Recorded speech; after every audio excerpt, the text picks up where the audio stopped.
Hello, all my dear students. I'm Amit Ajmani and I welcome you all to Sri Jendra Rank Zone classes. And in today's class, we'll be discussing about the next chapter of biology, that is control and coordination. Now, we know that the situations which initiate a response are called stimuli, and the reaction to stimulus is called a response. Now, whatever causes any kind of reaction, that we call it to be a stimuli. Stimuli can be anything, anything. It may be the sentence spoken by our friend or our parents, come fast, we need to leave early. And the moment you listen to these words, you just hurry up. So that was a stimuli, and you responded by just doing the activities faster. The clock is a stimulus. You see the time, you see there is still so much of time left, you slow down your pace. You see the clock and you see the time, you see that you are getting late, you speed up, right? So that clock is also a stimulus, and the reactions that we give to any stimulus is called our response. In this chapter we'll be studying about the various stimuli and the various type of responses. Now, in order to give any response to a particular stimulus in our body, there is a mechanism of control and coordination, right? And we'll be studying the process of control and coordination in plants as well as in human beings. Now, in human beings, we know that we have got a nervous system, but plants do not bear any nervous system. So how do they respond to various situations? Their response mechanism is controlled by chemicals which are called hormones. Let us try to understand these hormones in a bit of detail. These hormones are called phytohormones. Phyto means plants. So phytohormones means plant hormones. Now what are these phytohormones? These are the organic substances which are produced naturally in higher plants, and these phytohormones, these chemicals, these organic substances control the growth and other physiological functions at a site far away from the place of secretion. Another characteristic of these phytohormones is that they are required in very small amounts. Let us try to understand the various types of phytohormones along with their functions. Total, there are 5 phytohormones which are present in plants. Let us understand them one by one. The first type of phytohormones are auxins. Now, these auxins help in cell elongation or the cell enlargement and cell differentiation. They also promote fruit growth. They control the plant's response to light and gravity. The second type of phytohormones are gibberellins. These gibberellins help in the growth of the stem. They help in cell enlargement, cell differentiation, and fruit growth in the presence of auxins. Third type of phytohormones are cytokinins. These cytokinins promote cell division. They also help in breaking of the dormancy. Now, what is dormancy? It is the inactive state of seeds and buds. When the conditions are unfavorable outside, then the seeds, they do not germinate, they become dormant, they come in inactive stage, and this dormancy is broken down with the help of cytokinins. Another important function of cytokinins is they delay the aging of leaves, and they also help in the opening of stomata, due to which the exchange of gases, the transpiration, the various functions performed by stomata can be done. Fine. Now the next type of hormones are quite important. They are abscisic acid or the ABA. Now this abscisic acid is considered to be a negative hormone. It acts opposite to cytokinins. Whatever is done by cytokinins is opposed by the abscisic acid. The opposite work. For example, it helps in inhibiting growth and it promotes the inactive state, that is the dormancy in seeds and buds. It also promotes the wilting and the falling of leaves, which is called abscission. That is why the name abscisic acid. And it helps in the closing of stomata. So we can see whatever functions are performed by cytokinins, just opposite are performed by abscisic acid. The fifth and the last phytohormone is ethylene. Now this ethylene is the only gaseous phytohormone and it helps in the ripening of fruits. So these are the five phytohormones: auxins, gibberellins, cytokinins, abscisic acid and ethylene. Right?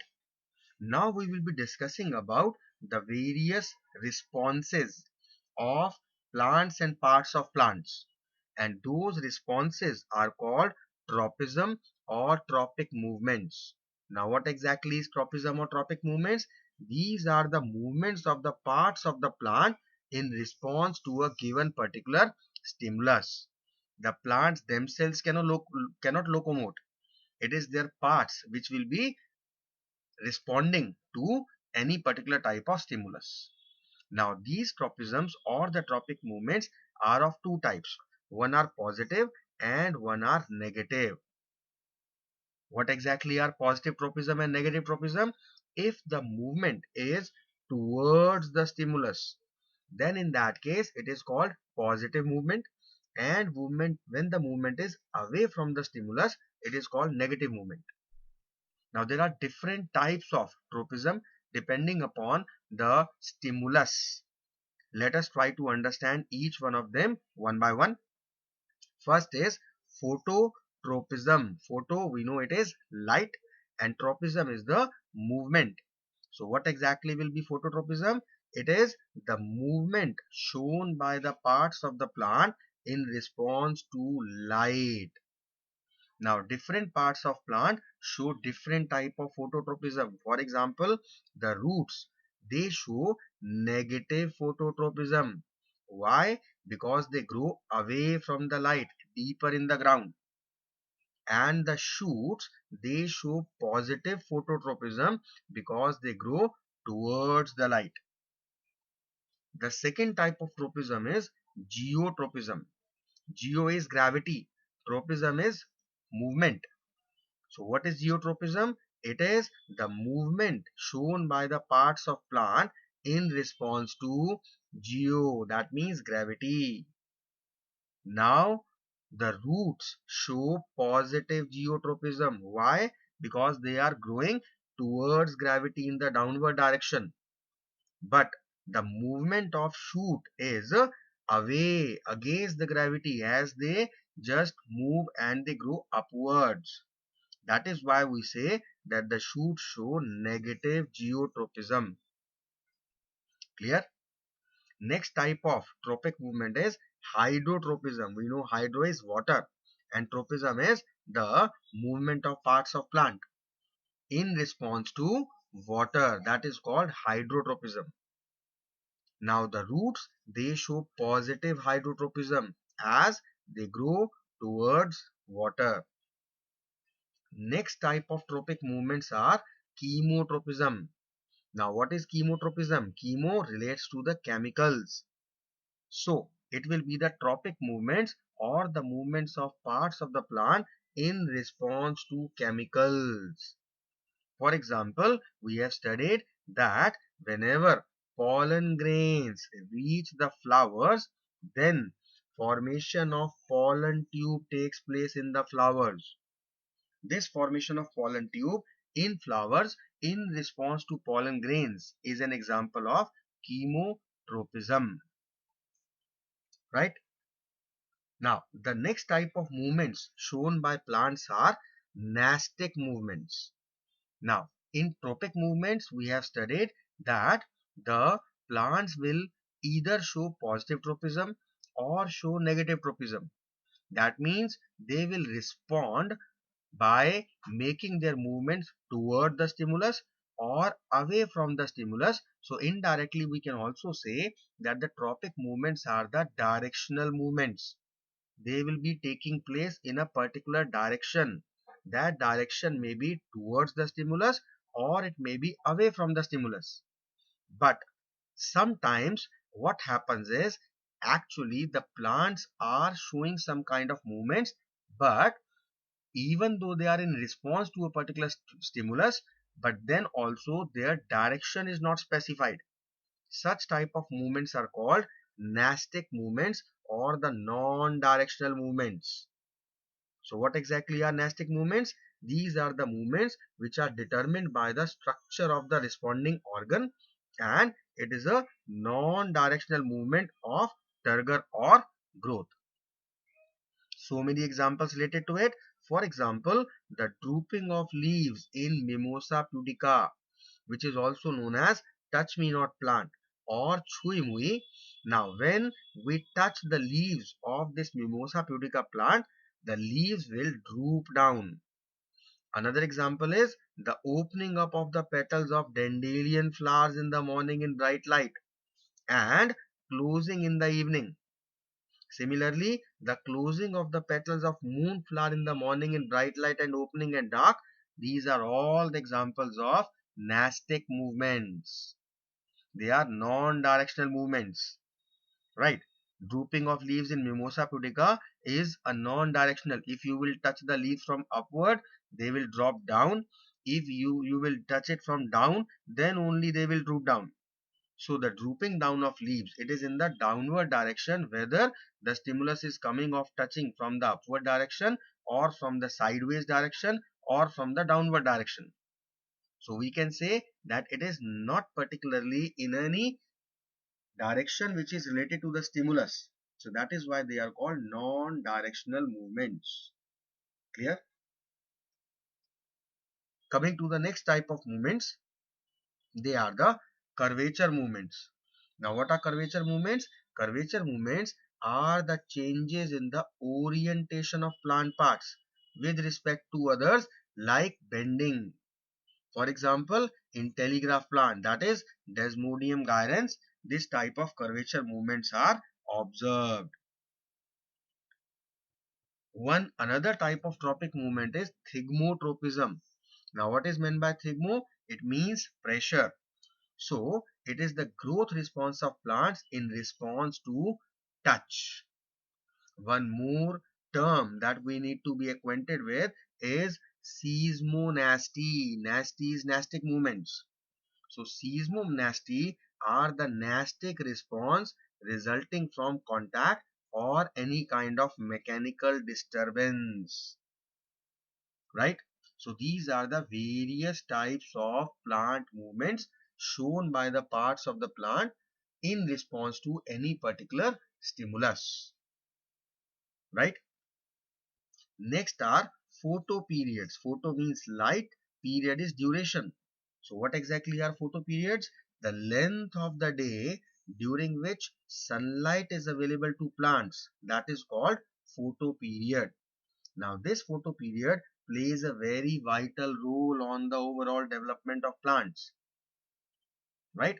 And the effect of such photoperiods on the development of plants is called photoperiodism. So we should know these two definitions, what are photoperiods and what is photoperiodism. Clear? Next term that we should be acquainted with is the phytochrome. Phyto is basically related to plants. So what are phytochromes? Phytochrome is a plant pigment that is a photoreceptor of red light, and this phytochrome is involved in a number of development processes. For example, flowering, for example, dormancy, for example, leaf formation. So phytochromes, these pigments which are the photoreceptors of red light, they are involved in the flowering of the plants, in the dormancy, and in the leaf formation in plants. Clear? Now we have studied about the tropic and the nastic movements. Let us try to differentiate these two. What are the differences between the tropic movements and the nastic movements? We have seen that the tropic movements are basically the movements of plants in a particular direction, whereas the movements of plants not in a particular direction, or we can say a non-directional movement of plants in response to any stimulus, that is known as nastic movement, right? In tropic movements, the stimulus is acting in a particular direction, whereas in nastic movements, the stimulus has no fixed direction. Now in tropic movements, we have seen various examples that roots are growing towards gravity, roots are growing away from the gravity, away from the light, shoots are growing away from the gravity, shoots are growing towards light. So tropic movements are actually growth related movements. They are the growth related movements in root or shoot. But the nastic movements are growth independent movements. There is no growth occurring when the plants are actually showing any kind of nastic movements in response to any stimulus. Examples, we have seen a lot of tropic movements types like phototropic movements, geotropic movements, hydrotropic and chemotropic. In nastic movements, there are different type of nastic movements. Example, photonasty, thigmonasty, thermonasty, seismonasty. Photo is light, thigmo is pressure, seismo is any mechanical disturbance, and thermo is temperature. So these are a few differences between tropic movements and nastic movements. And this is all related to the process of control and coordination in plants. Let us try to refresh what exactly all we have studied in this topic till now. First of all, we studied about stimuli and response. Stimuli is a plural of stimulus. What exactly is a stimulus? The situations or anything which initiates a response, that is called a stimuli. And what is exactly a response? It is the reaction to stimulus. Now, this response requires control and coordination. Whether it is plants or animals, the control and coordination between various parts is necessary in order to give a response to a particular stimulus. Now, in animals, because we have got a nervous system, it is highly complex and it is altogether a teamwork that takes place in animals. But in plants, because there is no nervous system, so actually all the process of control and coordination is the role of phytohormones. We studied about what are phytohormones. These are the organic substances which are produced naturally in higher plants, and these control the growth and other physiological functions. There are a certain characteristics of these phytohormones. Number one, they are actually performing their part or their role at a site which is far away from the place of secretion. So we can say that their site of production and their site of action are different. Second thing, these hormones are required in very small amount. Five type of hormones we study. Let us try to brush all of them once again along with their functions. Five hormones were auxins, second one were gibberellins, third one were cytokinins, fourth one were the abscisic acid or the ABA, and the fifth were the ethylene, right, or ethine. It is also known as ethine or ethylene, right? Auxins, quite important. They help in cell growth, enlargement, differentiation, and promoting fruit growth, right? And all the phototropism and the geotropism, that is controlled by auxins. Gibberellins also along with auxins help in the process of growth, whether it is of cell or the stem, and cell differentiation and fruit growth. Cytokinins and abscisic acid, they are antagonist. Antagonist means they work against each other, they work opposite to each other. Cytokinins is basically to break the dormancy, whereas abscisic acid promotes the dormancy. Cytokinins delay the aging of leaves, whereas abscisic acid helps in the wilting and falling of leaves. Cytokinins help in the opening of stomata, whereas abscisic acid help in the closing of stomata. Therefore, abscisic acid is also known as a negative hormone, and because of its help in the process of wilting of leaves, which is called abscission, it is called abscisic acid. Quite importantly, ethylene, the very first thing you need to remember in ethylene is that it is the only gaseous phytohormone. It is in the gaseous state and it helps in the natural ripening of fruits, right? So these were the phytohormones. Next we talk about the tropic movements or the tropism. It is the movement of the parts of plant in response to a given particular stimulus. We have seen there are two types. If the response is towards the stimulus, it is called positive, and if it is away from the stimulus, then it is called negative. Now these tropisms we have seen of various types. For example, phototropism, geotropism. Then we talked about hydrotropism, chemotropism, thigmotropism. We have seen so many type of tropism depending upon the stimulus. In phototropism, the stimulus was photo, means light. In geotropism, the stimulus was gravity, that is geo. In hydrotropism, the stimulus is water, hydro. And in chemotropism, the stimulus is any kind of chemical. Thigmotropism, the stimulus is thigmo is pressure, right? You need to relate which part is actually responding in a positive way or in a negative way against any kind of stimulus. For example, if we talk about the roots, only roots, then roots will be included in all. How?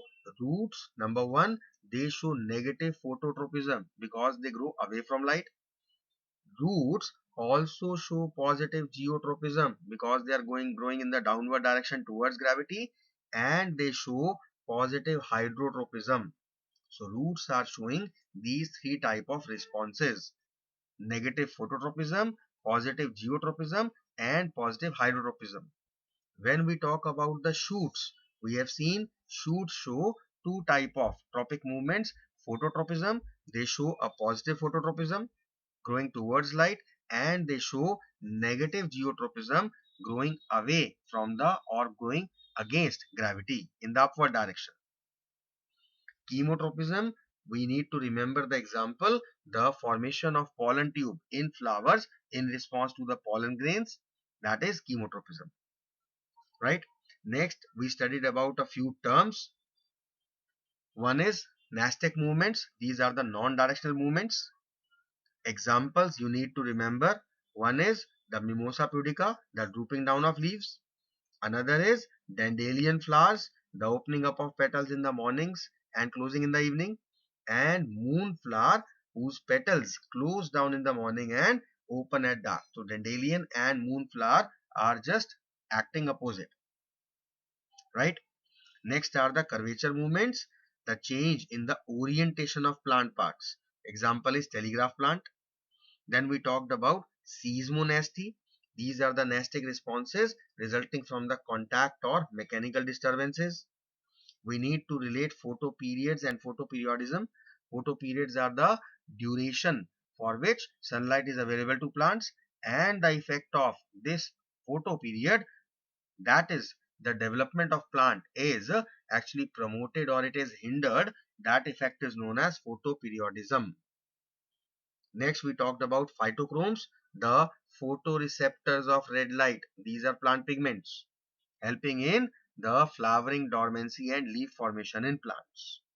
And we discussed about the differences between tropic movements and nastic movements. So this is all about the control and coordination in plants, right? It is quite simple because of one reason, that plants, they do not locomote. But when we talk about the animals, in animals, because we locomote, because we have a nervous system, because we have muscular system, so all these make the process of control and coordination quite complex and quite effective. That we'll be studying in the next class. I want you people to learn whatever is being taught in this class related to control and coordination in plants. And when we're talking about control and coordination in animals, we'll be discussing how we people, we respond to various stimuli, and for that, what are the various changes that occur in our body so as to enable us to give that particular response. Who all are responsible? Our brain, our muscles, all are involved in that. We'll be studying in detail. Fine. So till next class, take care of yourself, study hard and learn all this related to control and coordination in plants. Take care everyone and thank you so much for being with me.